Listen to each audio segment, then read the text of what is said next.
নমস্কার, শুভ সকাল। মাঝে মাঝে মনে হয় সবচেয়ে কঠিন কাজ হচ্ছে এই ক্যামেরার সামনে কথা বলা।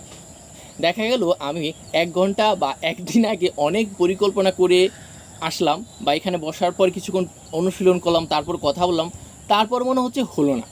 এবং দেখা গেল কয়েকবার ৫ থেকে ৬ বার এমনকি হচ্ছে ১০ বার ১৫ বার যাওয়ার পর হচ্ছে আমি যেটা বলতে চাচ্ছি ১ মিনিটের মধ্যে সেটা হয় এবং সেটা আমার কাছে খুবই কঠিন লাগে।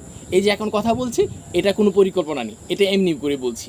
যাই হোক, তো পরিকল্পনা মাফিক আসলে কাজ করা একটু কঠিন, কারণ সময়, পরিস্থিতি, পরিবেশ সব মিলিয়ে সেই কাজটাকে উপস্থাপন করা অনেক প্রকার কঠিন হয়ে যায়।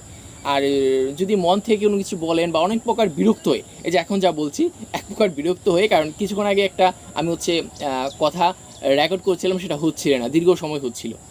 যাই হোক, তবু কথা বলতে হবে, কথা বলা শিখতে হবে, প্রশ্ন করা শিখতে হবে, নিজেকে